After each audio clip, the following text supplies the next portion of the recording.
जिस दिन आपने शिव का व्रत रखा, 16 सोमवार, संकट सोमवार आदि का रखा, तो शिव महापुराण की कथा कहती है कि उसी दिन अगर आपने वृक्ष से बेलपत्री को उतारा, शंकर को चढ़ाया, तो आपका वो उस दिन का व्रत खंडित हो जाता है।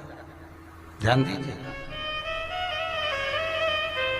16 सोमवार हो, संकट सोमवार हो, शिवरात्रि हो, जितने भी भगवान शंकर के हम पूजन करते हैं या कोई विशेष उत्सव हम शंकर का कर रहे हैं, तो उस दिन बेलपत्र को नहीं उतारा जाता। बेलपत्र को एक दिन पहले उतारना चाहिए।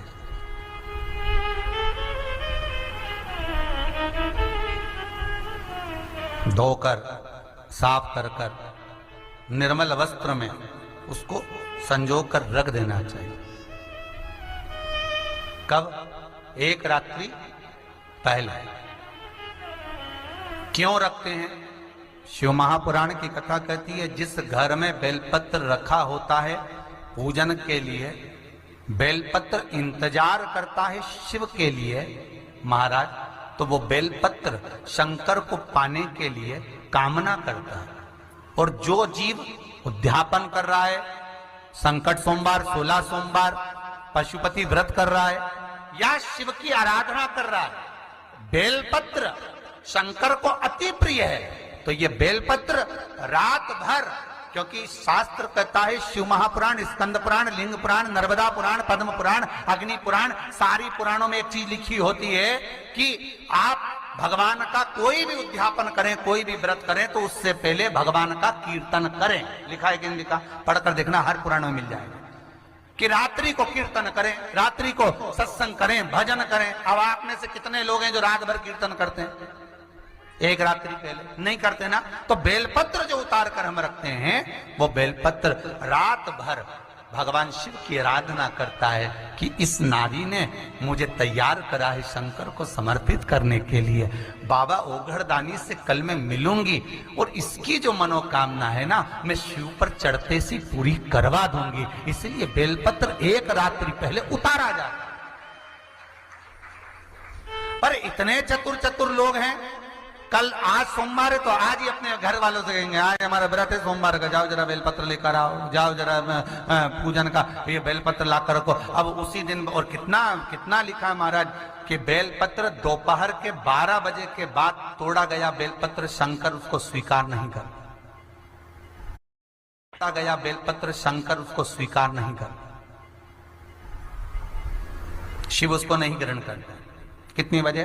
दोपहर के 12 बजे के बाद जो बेलपत्र उतारा जाता है, तोड़ा जाता है वृक्ष पे से, शिव उसको नहीं लेता। 12 बजे से पहले बेलपत्र उतरता है महाराज। तुलसी का दल आप कभी भी उतार सकते हो शाम से पहले, पर बेलपत्र का नियम है 12 बजे से पहले उतर जाना चाहिए। अब कई माताएं कहती हैं, हमने तो व्रत करा, हमारा तो काम ही नहीं हो रहा, हमने तो करा, हमारा काम ही, तो उसका कारण है तुम जरूर गड़बड़ करिए, कुछ ना कुछ कमी। आप शिव जी के सम्मुख में शंकर भगवान के शिवलिंग पर जब बेलपत्र चढ़ता है, तो बेलपत्र का जो सीधा भाग होता है वो शिव जी के शिवलिंग पर होना चाहिए, उल्टा भाग ऊपर होना चाहिए। बहुत ध्यान से समझना हो। जब नंदीश्वर को बेलपत्र चढ़ाते हो, नंदी जो बाहर होता है उसको बेलपत्र चढ़ाते हो, तो नंदी को 2 जगह बेलपत्र चढ़ती है, आपको ध्यान में होगा। पहली बेलपत्र नंदी को जब चढ़ती है तो नंदी के सामने चढ़ती है, तो उसका बेलपत्री का जो डंडी का मुख है वो नंदी की ओर होता है, और बेलपत्री की पत्ती का मुख शंकर जी की ओर होता है। समझ में आ रहा है सबको? डंडी का मुख, जैसे नंदी ऐसे बैठा है तो डंडी का मुख नंदी की ओर होगा, पत्ती का मुख शिव के, और ये सीधी की सीधी नंदी के सामने नीचे रखा जाती है, नंदी के सम्मुख। और एक बेलपत्र जब नंदी के ऊपर चढ़ती है तो डंडी का मुख शिव जी के ऊपर होता है, और इस पत्ती का मुख नंदी के सिर पर नंदी की ओर होता है। ये दोनों में बहुत अंतर है महाराज। जैसे कोई बच्चा कोई कंपटीशन एग्जाम के लिए जा रहा हो या कोई परीक्षा देने के लिए जा रहा हो, और पढ़ाई करे, स्मरण करे, तैयारी करे, वो अपनी जगह पर है। और ऐसा नहीं होता कि बच्चे पढ़ते नहीं है या तैयारी नहीं करते हैं। इसके बाद भी अगर उनका इंटरव्यू में पास नहीं होते या एग्जाम में पास नहीं होते तो उसके लिए ये दोनों बेलपत्री बड़ी काम करती है। बहुत ध्यान देना, जो नंदी के सामने बेलपत्र रखकर जाना, शिव जी के सम्मुख में बेलपत्र रखकर जाना, मतलब नंदी के सम्मुख में जब रखाएगी तो डंडी जम के बोली है कहां होना चाहिए, नंदी की ओर, और जब ऊपर रखाएगी तो डंडी शिव की ओर हो। ये दो बेलपत्र रखकर शिव जी का स्मरण कर कर जाएं, कार्य सफलता की ओर बढ़ता है। कोई काम के लिए आप जा रहे हैं तो उसमें सफलता मिल जाती है, उसमें सफलता प्राप्त हो जाती है। शिव जी को बेलपत्र चढ़ा रहे हो, जो चिकना भाग है सीधा भाग शिव जी के ऊपर, शंकर भगवान के ऊपर। थाली में अगर शिवलिंग का निर्माण कर रहे हो, पार्थिव शिवलिंग का निर्माण कर रहे हो, तो थाली में जब बेलपत्र रखोगे तो सीधी रखोगे, फिर उसके ऊपर शिवलिंग का निर्माण करो।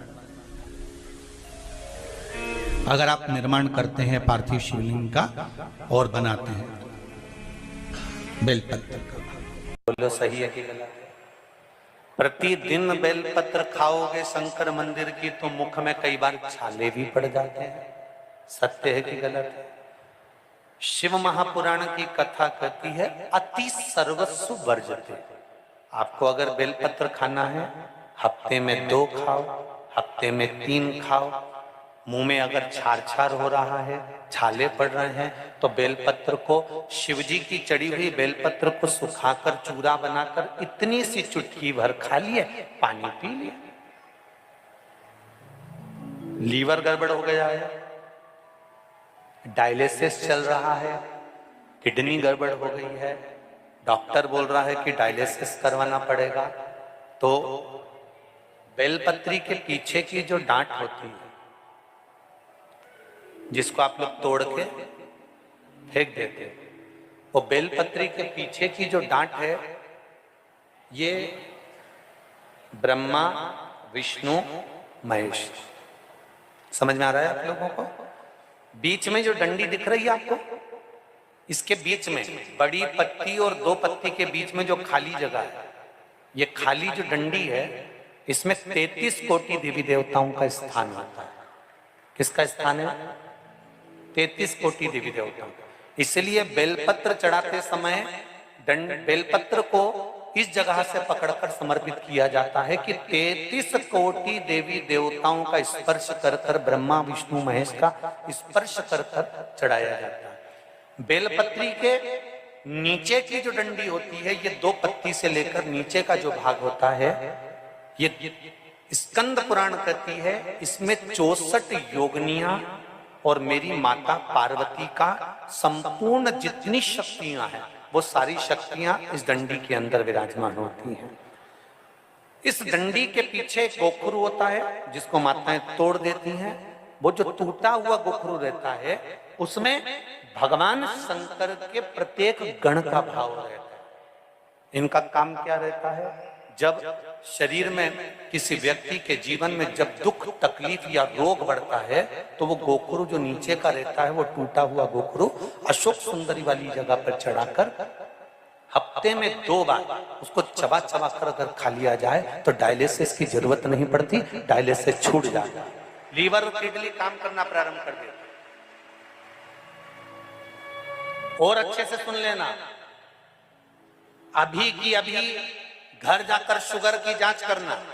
शुगर कितनी भी हाई जा रही होगी, बेलपत्री के नीचे का गोखरू टूटा हुआ अशोक सुंदरी पर चढ़ाकर खाकर 5 से 7 मिनट मुंह में रख लीजिए और उसके बाद शुगर की जांच कर लीजिए, शुगर लेवल में मिलना प्रारंभ हो जाए।